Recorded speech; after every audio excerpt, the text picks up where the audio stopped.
Amo Labán, ya regresó. Zoram, ven conmigo hasta el tesoro. Como lo desee.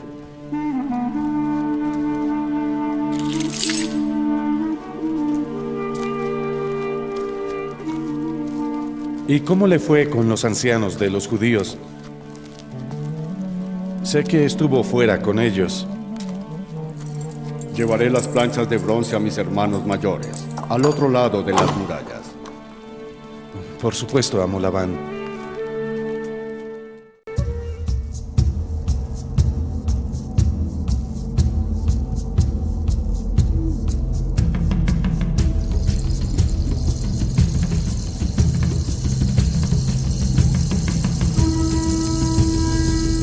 Bienvenidos a otro programa del Libro de Mormón. Si aún no tienes este libro, puedes ir al enlace en el primer comentario y descargarlo. Te invito a que lo leas y lo estudies, porque al hacerlo te acercarás más al Salvador y tendrás una mayor comprensión de tu propósito en esta tierra. Y bueno, para dar inicio formal a nuestro análisis de hoy, me gustaría ceder la palabra para establecer el contexto de esta historia. Claro que sí. Y es un verdadero privilegio dar la bienvenida a nuestra audiencia a esta nueva exploración a fondo de las Escrituras. Para quienes han seguido cuidadosamente esta secuencia, resulta vital hacer una breve pausa y recordar el peso monumental de lo que cubrimos en nuestro análisis anterior. Totalmente de acuerdo. Todo este asunto ha sido una inmensa, casi insoportable prueba de fe. Hay que considerar el dilema en el que el Señor puso deliberadamente a Nefi. Un dilema tremendo, por cierto. Exacto. Por un lado, tenemos la orden inquebrantable de obtener y salvaguardar las planchas para preservar a la familia de Lehi. Y por el otro, la cruda realidad de que la única forma de lograrlo en ese instante crítico implicaba dejar de lado sus sensibilidades humanas y tomar la vida de Labán. Fue un punto de inflexión abrumador. Así es. Fue un momento que lo cambió todo. Por eso invitamos a quienes nos escuchan a revisar el material anterior para mantener muy fresco el hilo de esta extraordinaria historia antes de avanzar. Ese contexto es fundamental, porque nuestra misión de hoy es adentrarnos justamente en las consecuencias inmediatas de esa decisión. Vamos a sumergirnos en el capítulo 4 de Primer Nefi, enfocándonos específicamente en los versículos del 19 al 29. Una sección verdaderamente fascinante. Sin duda. Y el objetivo central de este programa es descubrir cómo la fe y la obediencia nos permiten lograr lo aparentemente imposible, incluso cuando da la sensación de que se está caminando a ciegas, en medio de la oscuridad más absoluta, tanto literal como figurada. Esa es una excelente forma de plantearlo. Así que, para empezar a desmenuzar este relato, leamos textualmente los versículos 19 y 20. Las palabras de los profetas dicen lo siguiente, y cito: «Y después que le hube cortado la cabeza con su propia espada, tomé las ropas de Labán y me vestí con ellas, poniéndomelas todas, y me ceñí los lomos con su armadura. Y cuando hube hecho todo esto, me dirigí al lugar donde se hallaba el tesoro de Labán. Y al acercarme a ese sitio, encontré al siervo de Labán, que guardaba las llaves del tesoro, e imitando la voz de su amo, le mandé que me acompañara al lugar del tesoro». Bueno, aquí hay un detalle logístico que a menudo se pasa por alto al leer rápidamente, pero que genera una pregunta casi inmediata al visualizar la escena. Claro, la parte de la ropa. Exactamente. ¿Cómo es físicamente posible ponerse la ropa de alguien después de un evento tan violento sin delatarse de inmediato? Es una excelente pregunta. Hablamos de una época donde la iluminación era a base de antorchas o lámparas de aceite, es cierto. Pero aún así, el sentido común nos dice que esas prendas deberían estar irreconocibles, marcadas de una manera que, arruinaría cualquier disfraz. Esa es la primera duda lógica que surge, y confieso que yo misma me lo preguntaba al estudiar estos pasajes. Pero las investigaciones y análisis modernos aplicados a este registro antiguo nos ofrecen una perspectiva fascinante. Hay un análisis en particular basado en la experiencia de un exoficial de policía acostumbrado a reconstruir este tipo de escenarios en la vida real. Radica en el estado físico en el que se encontraba Labán. Sabemos que estaba profundamente ebrio, tirado en el suelo. Y ese nivel de intoxicación cambia por completo la dinámica del cuerpo humano. Cuando una persona está en ese estado tan avanzado de embriaguez y trata de caminar, especialmente en un terreno inclinado o cuesta abajo, como sabemos que eran las calles de la antigua Jerusalén. Exactamente. En esas calles empinadas, el sistema motor colapsa. El cuerpo pierde por completo su centro de gravedad. Al tratar de avanzar, la persona toma velocidad por la pendiente, pierde el equilibrio y cae de una forma muy particular. Básicamente cae como un peso muerto, sin poner las manos ni tratar de amortiguar el golpe. Justamente, y por la inclinación misma de la calle, la posición final natural del cuerpo deja la cabeza en un punto más bajo que el resto del torso y los pies. Si aplicamos la simple ley de la gravedad a la anatomía de esta escena que describen las escrituras, de repente todo tiene un sentido físico escalofriante y a la vez perfecto. Claro, la física hace su trabajo. Así es. La sangre fluye cuesta abajo, alejándose del cuerpo, y, lo que es vital para la historia, alejándose de la ropa y de la armadura principal. Me parece increíble cómo la física básica interviene aquí de manera tan providencial.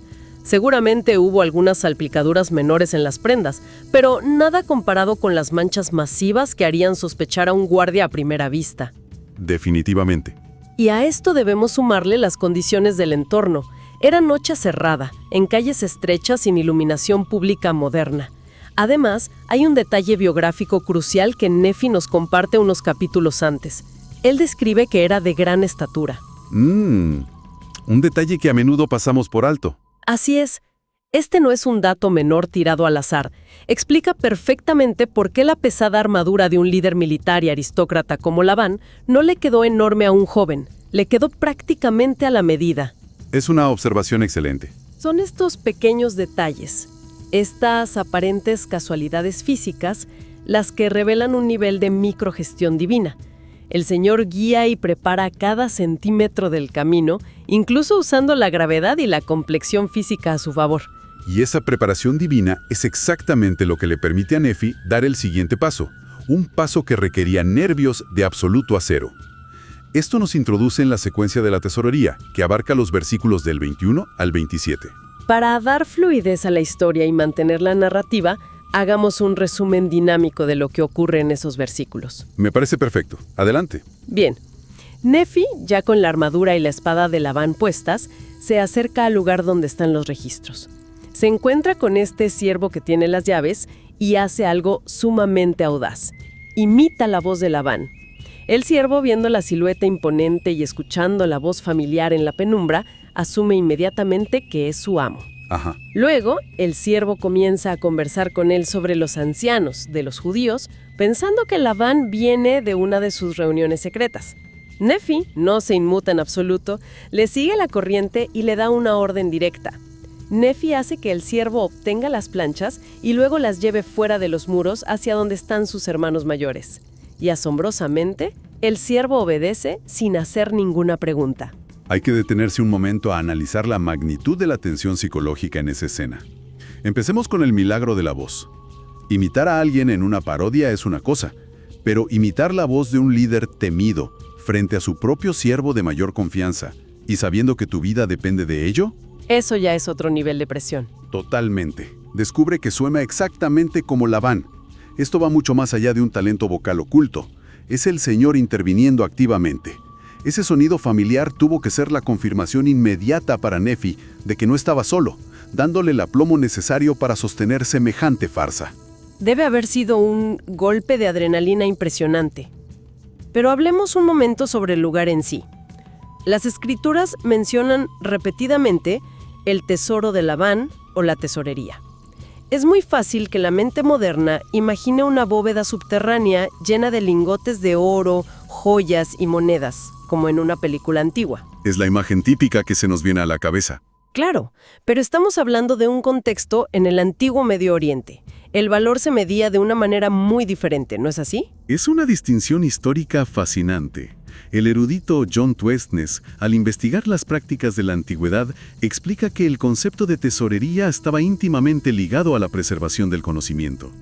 En aquel entonces, mantener registros, genealogías y textos sagrados era una labor monumental. Mucho más valioso que el oro puro, en muchos sentidos. Sin duda, la palabra misma tiene raíces profundas en lenguas antiguas. Tenemos el arameo jinsaya o el hebreo genizá, términos que denotan la acción de guardar celosamente o esconder, funcionando esencialmente como un archivero de alta seguridad. Interesante. En una época donde la historia y los derechos de propiedad justificaban el poder de una familia frente a toda la sociedad, una biblioteca de registros grabados en metal era definitivamente el mayor de los tesoros imaginables. O sea que era menos una caja fuerte de un banco y más parecido a un centro de datos de altísima seguridad de la antigüedad. Esa es una excelente analogía. Y el encargado de custodiar este centro de datos no era cualquier persona. Aquí es donde entra la figura de Zoram. A menudo, al leer, se piensa en él simplemente como un esclavo que pasaba por ahí con un llavero en la mano, pero la realidad era muy distinta. Así es. La investigación académica, como la de Verneuil Simons, nos ayuda a corregir esa percepción errónea. Zoram no era un siervo de bajo nivel. El texto mismo nos da las pistas si leemos con atención. Él era un mayordomo de altísima confianza. Su posición se asemejaba más a la de un jefe de gabinete moderno. Un cargo de mucho poder e influencia. Totalmente. Pensemos en lo que implicaba su trabajo. No solo tenía las llaves del activo más valioso de Labán, sino que estaba completamente al tanto de los movimientos políticos de la ciudad. El hecho de que se sintiera con la absoluta libertad de iniciar una conversación sobre las reuniones nocturnas con los ancianos, Que eran básicamente los líderes de las familias más poderosas de Jerusalén. exacto, las mafias políticas de la época. Ese detalle demuestra que Zoram y Labán operaban casi como colegas en la administración del poder. Ese nivel de intimidad profesional hace que el engaño de Nefi sea aún más asombroso. Y aquí hay un movimiento táctico que me parece brillante por parte de Nefi. Cuando logran entrar a esta biblioteca o tesorería, Nefi, en lugar de tomar los registros y salir corriendo, le da una orden. Como mencionamos antes, Nefi hace que el siervo obtenga las planchas y luego las lleve fuera de los muros. Ajá. Podría haberlas tomado él mismo para asegurar la misión, pero no lo hace. ¿Por qué delegar esa tarea en medio de una huida tan crítica? Porque habría arruinado el personaje instantáneamente. Es una intuición guiada 100% por el espíritu. Un aristócrata y jefe militar del estatus de Labán jamás haría el trabajo manual y pesado frente a su mayordomo principal. Llevar su propio equipaje, por así decirlo, habría sido una señal de alarma inmediata para alguien tan astuto como Zoram. Claro, lo habría delatado de inmediato. Al ordenar que el siervo cargue las planchas, Nefi refuerza la dinámica de poder natural entre ellos y consolida la ilusión del disfraz. Es como el equivalente antiguo de decir, soy demasiado importante para cargar estas pesadas cajas metálicas. Exactamente. Y luego está la forma tan hábil en que Nefi se comunica. Le dice a Zoram que deben llevar los registros a sus hermanos. Zoram, inmerso en la intriga política de la ciudad, asumen lógicamente que se trata de los líderes de la iglesia o los ancianos con los que Labán trabajaba. Pero Nefi está diciendo una verdad técnica absoluta. Él literalmente va a llevar las planchas a sus hermanos de sangre que lo esperan con ansiedad en el desierto. Navega toda la conversación sin decir una mentira directa. Es una clase magistral de agudeza mental bajo presión extrema. Sin embargo, toda esa calma fría y calculada dentro de la ciudad está a punto de chocar de frente con el terror absoluto que aguarda fuera de los muros. Lo cual nos lleva a la culminación emocional de toda esta secuencia. Vamos de nuevo a las palabras de los profetas, ahora en los versículos 28 y 29. Dicen lo siguiente: Y aconteció que cuando Lamán me vio, se asustó en extremo, lo mismo que Lemuel y Sam, y huyeron de mi presencia, porque creían que era Labán y que me había quitado la vida, e iba a matarlos también a ellos. Y aconteció que los llamé, y ellos me oyeron. Por tanto, cesaron de huir de mi presencia. Si nos ponemos por un instante en el lugar de Lamán, Lemuel y Sam, la escena es digna de una pesadilla. Han estado esperando durante horas en la más completa oscuridad, en las afueras de una ciudad sumamente hostil. Sus nervios ya estaban destrozados. La tensión debía poder cortarse con un cuchillo. Hay que recordar que en los intentos anteriores, Labán no solo los había amenazado de muerte, sino que les había robado todos los valiosos bienes de su familia. Tenían un trauma muy real y reciente, asociado directamente a este hombre. Y de pronto, la oscuridad del desierto se rompe y ven acercarse la silueta inconfundible del hombre que los quiere muertos, armado y, para colmo, acompañado. El pánico debió paralizarlos. Desde una perspectiva narrativa y analítica, La reacción de Lamán es otro testimonio de la eficacia general del disfraz de Nefi. Sin duda. Si la armadura, el porte y la silueta en la oscuridad fueron suficientes para engañar a sus propios hermanos, quienes conocían cada uno de sus movimientos desde la infancia, significa que la transformación física era impecable. Esa es la interpretación superficial, y es muy válida, pero el texto nos invita a observar una capa mucho más trágica sobre la psicología de Lamán en particular. Huyeron porque su conclusión automática e irrevocable fue que Nefi estaba muerto. No le dieron ni el beneficio de la duda. Exacto. No consideraron ni por una fracción de segundo la posibilidad de que su hermano menor hubiera tenido éxito. Esto saca a la luz la profunda falta de fe de Lamán y su incapacidad para concebir que Dios pudiera obrar un milagro a través de alguien más joven. Si él, siendo el hermano mayor, había fracasado estrepitosamente, asumía que la misión era simplemente imposible para cualquiera. Es una derrota aceptada antes de tiempo. Ahora, veamos cómo Nefi maneja esta nueva crisis. Las escrituras dicen simplemente, los llamé y ellos me oyeron. Parece una resolución muy sencilla en el papel, pero en la práctica, si Nefi hubiera gritado cualquier cosa con su voz de mando de Labán, los hermanos solo habrían corrido más rápido, pensando que el general estaba ordenando su captura. Exactamente. Ese pequeño detalle de los llamé encierra un momento de extrema vulnerabilidad. Nefi tuvo que abandonar el personaje de Labán en una fracción de segundo para evitar una tragedia. Y probablemente usó un tono de voz inconfundiblemente fraterno, o quizá pronunció sus nombres de una manera que solo un miembro íntimo de la familia sabría hacer. Tuvo que proyectar una familiaridad tan absoluta y reconfortante que lograra atravesar esa barrera del terror paralizante de sus hermanos y detenerlos en seco. Transformación milagrosa de la voz en la tesorería, el engaño táctico al jefe de gabinete Zoram y finalmente la resolución del pánico de sus hermanos. Todo encaja de manera asombrosa. Así es, todo esto cristaliza la lección suprema de esta historia. Hay una verdad fundamental que engloba todo este análisis. Si actuamos con fe en el Señor y nos esforzamos diligentemente por obedecerlo, podemos cumplir lo que Él manda. Parece una afirmación sencilla, pero verla ejecutada en medio de tantos obstáculos insuperables le da un peso verdaderamente monumental. Esa es la esencia pura de toda esta exploración. A menudo, el esfuerzo diligente que el Señor pide se parece mucho a lo que hizo Nefi. Dar un paso en la oscuridad más absoluta, confiando en que habrá suelo firme bajo el pie cuando éste descienda. Porque la obediencia no siempre tiene sentido lógico de inmediato. Totalmente cierto. Pensemos en el momento de vestir la pesada armadura cubierta de sangre en una calle oscura. Humanamente era un riesgo enorme, pero fue el paso necesario y vital para que el Señor orquestara el resto del milagro en la tesorería. La fe activa, ese primer paso en la oscuridad, es lo que verdaderamente enciende la maquinaria de la ayuda divina. Es un principio poderoso y transformador.